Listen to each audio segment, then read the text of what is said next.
So as most of you probably know, last time I played here at Hustler Casino, I lost over $250,000. By the way, if you haven't seen that video, go watch the last vlog. In that video, I said that we're just gonna try to get back on track towards winning. Today is day one of that. There's a 25, 50, 100 about to start. So I figured why not bring you guys along for the ride? Who knows, maybe today is day one of this comeback mission that I'm on. Got nothing left to say. Let's get in there and gamble.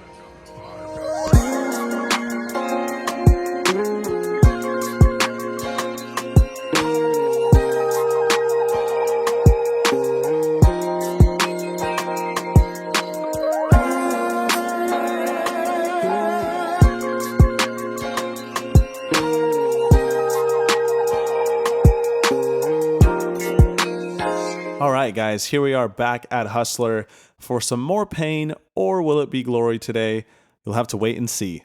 Game is 50-100, so I sit with $100,000. And in the first interesting hand, Makita opens to 500, and I defend the $200 straddle with 10-9 of hearts.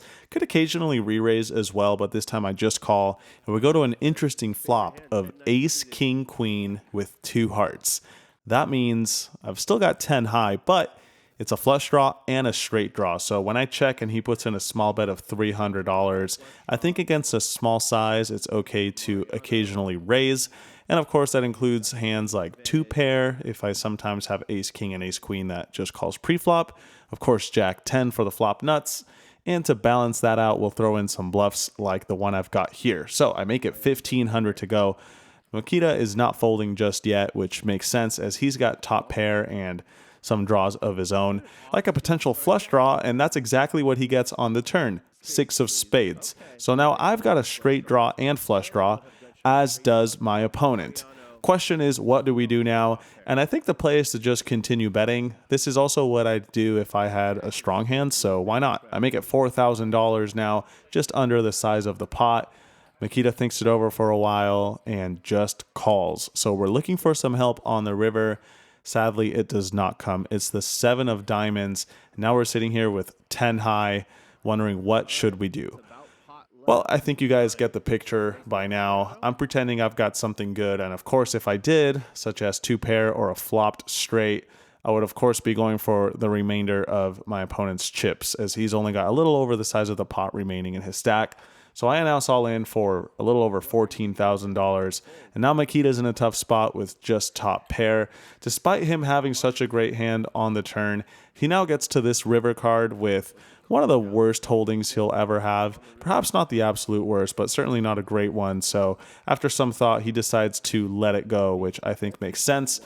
And of course, that's lucky for me as we get this one through with 10 high against a strong player. About an hour later, this hand comes up against this same opponent. He opens to 225. This time I defend the big blind, not the straddle, with queen 8 offsuit.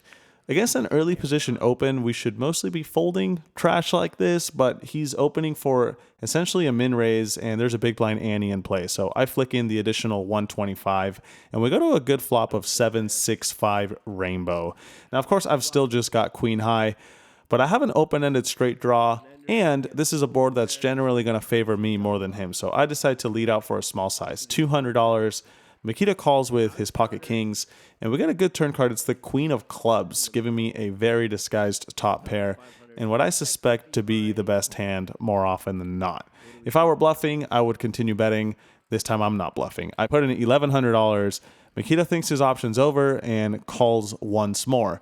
At this point, I'm still confident that I likely have the best hand. Only thing I'm concerned with is kings or aces, but aside from that, I think he's going to have a lot of pocket pairs below the queen, and perhaps hands like 8-7 suited or 8-6 suited, for example. So looking for a good river card. King of spades, I think, is essentially a brick. Still expect to have the best hand, but I'm not really sure if we can continue to get value from worse. So I decide to check it and see what he wants to do. Perhaps he'll value bet a worse hand. Perhaps he'll bluff. I check, and he now bets, well, a pretty big size, $4,400 into 32. So around 150% the size of the pot. This is a pretty big bet, and it puts me in a tough spot with my exact hand. But after giving it some thought, I think it's difficult to find bluffs that he might do this with. Granted, if there's anyone who might be bluffing with some creative hands, it's probably this dude, but I just had a bad feeling about it, so I decided to make a what I consider tight fold. And luckily was right this time as my opponent rivered top set. Of course, his pocket kings were good all along, but yeah, that's how this hand went. In the next interesting hand of the night, Brittany opens to 400. Henry calls next to act, and I've got 10-9 offsuit in the cutoff. Almost always, we should probably just fold this hand, and if I remember correctly, I actually got this hand 3 times in a row, 10-9 offsuit. First 2 times I folded it. This third time, I won't be folding. As you guys can see by those yellow circles next to my name and Henry's, those indicate the stand-up game. That means he and I already have a button. Brittany does not. So I think she could be opening with quite a few hands. And Henry calling is what I perceive to be dead money. No offense, Henry. So I decide to raise it up. I make it $2,000 to go. Brittany makes the call, which I'm more than okay with, but then Henry calls as well, which is going to make this hand perhaps a little bit tougher as we're now up against 2 opponents as opposed to just 1. Anyway, the flop comes out good. It's 10-8-4 rainbow, giving me top pair. Brittany decides she likes the flop as well because she announces all in for $18,000. That's 3 times the size of the pot. Not a small bet at all. Henry lets go of his jack high.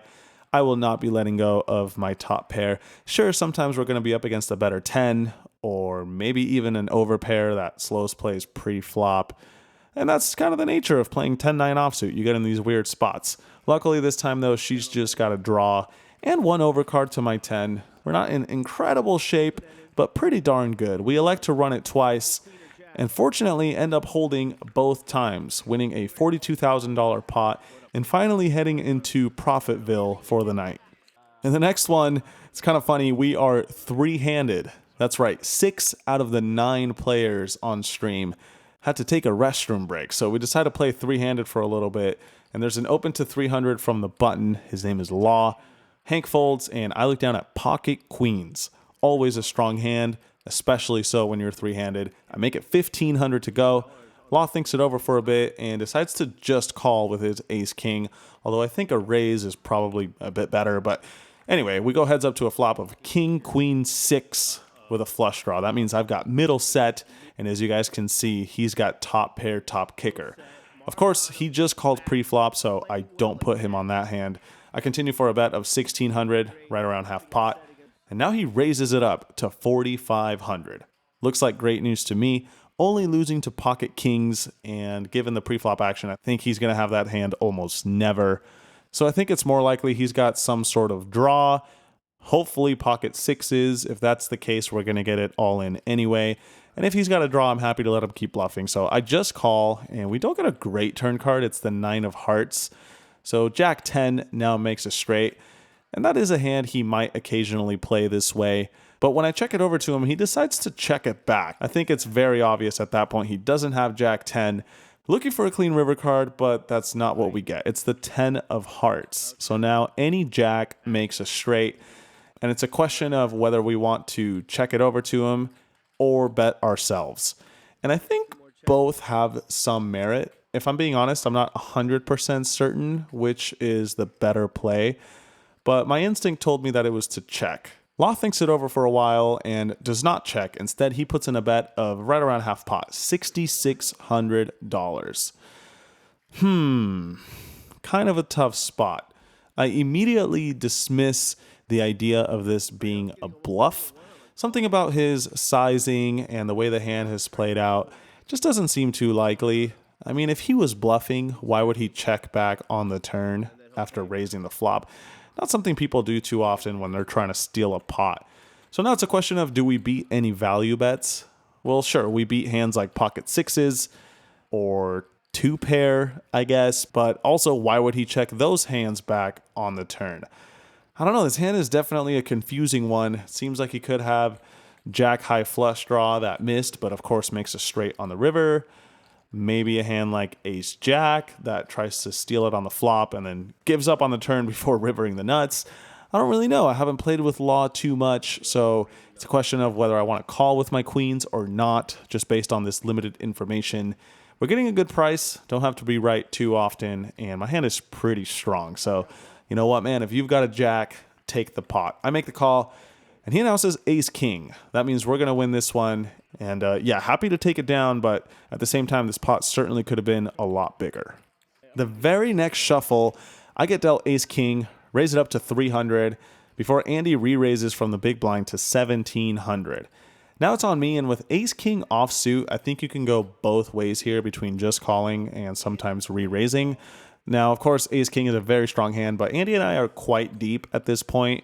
We have tons of chips, and usually ace king offsuit is not a hand you want to pile in a bunch of money with when you have so many chips. Plus, we've got position, so calling is probably okay. All that being said, I don't call this time. I think about it for a bit and decide to raise again. I make it 5,000 to go. Andy thinks for a bit and makes the call. He's got pocket kings, as y'all can see, so not really a fair fight. We could use some help, and that's what we get on the flop. Jack, 9, deuce, all hearts. I've got the ace of hearts, so that means I have 2 overcards and the nut flush draw. Andy checks, and I bet small, 3,000, much like I would with all my holdings, including the good and bad ones. Andy makes the call, and we see the queen of clubs on the turn. Board is getting a little bit sketchy now because I think Andy would have hands like pocket queens, pocket jacks, and pocket nines, meaning he's going to have almost all the sets on this board.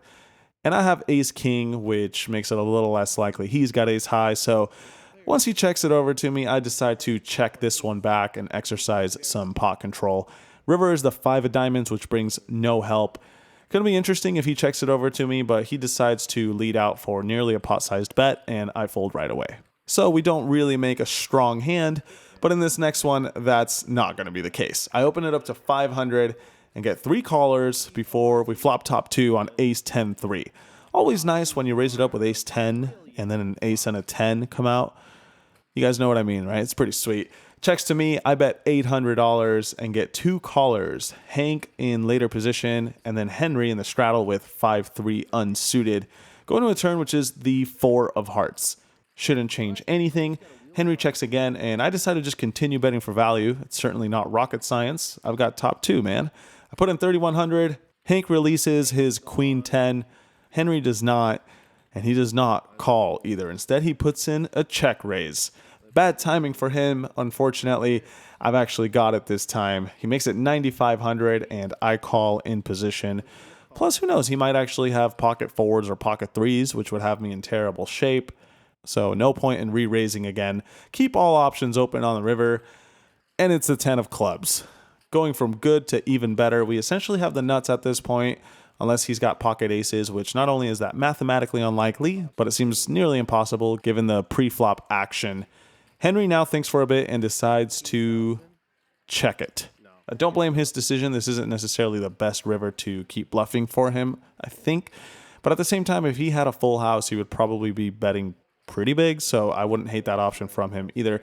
And especially so because I've actually got it this time, but he wisely checks. I do not check. Obviously going to bet. Question is how much. And I think the best option is to go big here. Would also be doing this with any potential bluff since we're essentially representing either a very good hand or nothing at all. This time, of course, it's a very good hand. I put in $33,000. Henry doesn't think too long before releasing his 5-3 offsuit. So we don't make the absolute maximum. You know, perhaps he might have hero called once in a while, but not this time. We take it down. No complaints. Now, this next hand is definitely a doozy. As you guys can see, we are once again playing the stand-up game indicated by those yellow buttons. Mars opens up the action to 300. Sinan then makes it 1,000 on his direct left. And then I look down at King Jack offsuit on the button. Of course, facing an early position raise and then a re-raise, King Jack offsuit should just be returned to the dealer. Let's move on to the next hand. But both of these guys are in desperate need of a button in order to avoid losing the stand-up game. And it's also later in the evening, so I think they could be getting a little out of line, meaning they play a little more hands. King Jack offsuit might be a good one to pounce on that weakness with. Mars does have one of those hands, 9-7 suited, not super strong. However, Sinan, he's got ace king. That's a real hand. So my re-raise here is not perfectly timed by any means. I make it 3,000 to go. Mars releases, and now it's back on Sinan. He's got ace king, and, you could go either way here. Seems like kind of tough to mess this one up. He decides to just call, which I definitely like, and we go to a flop of king 3 deuce with 2 diamonds. Now I'm thinking most likely we got lucky. King Jack offsuit, getting a little out of line pre-flop and then hitting top pair. It's always nice. As you guys can see, I am in a world of trouble. Sinan checks and I continue with a small bet. You guys can probably guess I would do this with all my hands on a board like this. Sinan makes the call and we go to a turn card. Now I'm still thinking I've got the best hand more often than not. Sure, sometimes he might be slow playing aces or ace king, but for the most part, top pair is going to be good. And he might be peeling with a smaller pocket pair or some sort of ace jack of diamonds type hand. You know, hands that don't want to fold for such a small sizing. So most likely I've got the best hand, I think, but I'm definitely sure of it on the turn. It's the Jack of Hearts, giving me what I perceive to be the nuts, unless he's got pocket kings, for example, but how often is that going to happen, right? Sinan checks it over to me, and once more, I've got top two pair, and I'm going to continue betting for value. Some in-depth analysis here on my channel, right? I put in $9,500. Sinan thinks it over for a while and makes the call. So looking for a clean river card. He might have hands like ace-10 of diamonds, ace-jack of diamonds, ace-queen of diamonds. You know, these hands that could definitely still beat me on the river, or at least that's what I'm thinking, right? Since I have a king and a jack, and there's a king and a jack on the board, I'm not assigning him any of those holdings. Little did I know he's got ace king, and we get the perfect river card to get the rest of the chips. It's the king of diamonds, giving me the nuts, top full house, and of course giving my man three of a kind with the best possible kicker. And he's got the ace of diamonds, which makes it less likely I've got a flush. Yeah, enough said. This is what you definitely call a cooler, and I'm just happy to be on the right end of it this time. He checks it to me. I go all in for his remaining $33,000, and he doesn't think too long before making the call. Just an unfortunate run out for him, and we end up taking down this nearly $100,000 pot. Now the very next shuffle, Brittany opens up the action to 400, and I'm looking down at 8-6 suited. Definitely a playable hand, but against an early position open, most of the time I would just fold this. This time I don't. I raise it up to $1,500 to go, trying to get this one heads up. But we don't go heads up because Mars cold calls from the straddle. Brittany calls as well. Three of us go to a flop. It's queen 7-6 with one club. That means I've got bottom pair and some backdoor possibilities with straights and flushes. So when it checks to me, I decide to continue betting. If I had something good, I'd probably bet around 2/3 since there's plenty of draws available. So that's what I do with my bottom pair. Let's start bluffing now. Good things can happen on later streets, and we've got position. So I put in $3,000. Mars has top pair with a great kicker. He makes the call. Brittany has missed this flop. She lets it go. Turn card is one of those great cards that I was hoping for. It's the ace of diamonds. Now, of course, that doesn't directly help my hand, but now Mars is going to be in a difficult spot with any queen or 7 that might have called on the flop. When he checks it over to me, I'm going to continue betting. I have one of the worst hands I'd ever have in this spot, and this is a great board for me. So I put in $9,500. Same size I used the previous shuffle when I had top 2. This time I don't have top 2, but doesn't matter. We end up getting the job done as Mars lets go of his king-queen. And that, ladies and gentlemen, brings us to the last fun hand of the night for myself. In this one, the straddle is on for 200. I raise it up to 500 from late position. I've got king 10. There's 2 callers, Law on the button and Andy in the straddle. 3 of us go to a flop of king 5-4 rainbow. I've got top pair with an okay kicker. And I think this hand can sometimes be checked for deception. You know, if I'm always betting when I have it and checking when I don't, it gets pretty easy to play against me. So I decide to check it.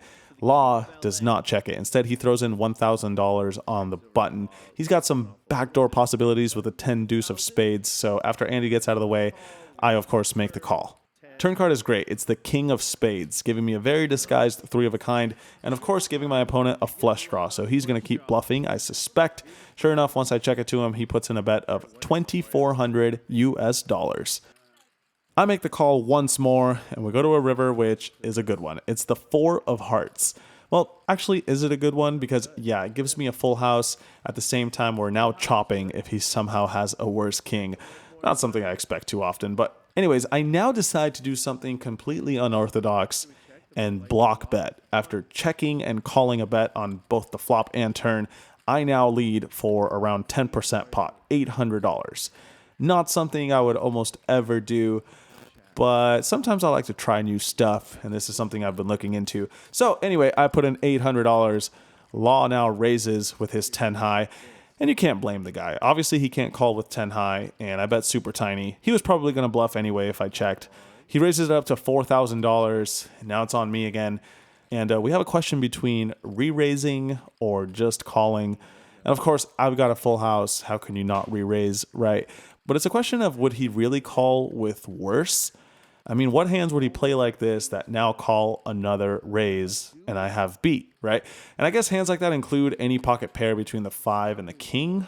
Sure, that seems possible. Maybe 9s or 10s that just think I'm bluffing. And of course, that's possible, but at the same time, he could have hands like king 5 of clubs or the occasional pocket 4s. But if he's got those, we're just going to chalk it up to being a cooler. I'm not going to call with top full house. I raise again, 15,500, hoping it looks like a bluff to him and he makes the call with some sort of pocket pair. And when he doesn't snap fold or snap call, it definitely seems like that's what he's got. Now that I can see the cards, I'm not really sure why he was tanking it up with 10 high. Perhaps he was thinking of re-raising again as a bluff, thinking that I had some crappy hand, but lucky for him, he decides to eventually let it go. Good timing on his behalf, as I actually had it this time. Anyway, that was the last noteworthy hand of my night. Hope you guys enjoyed.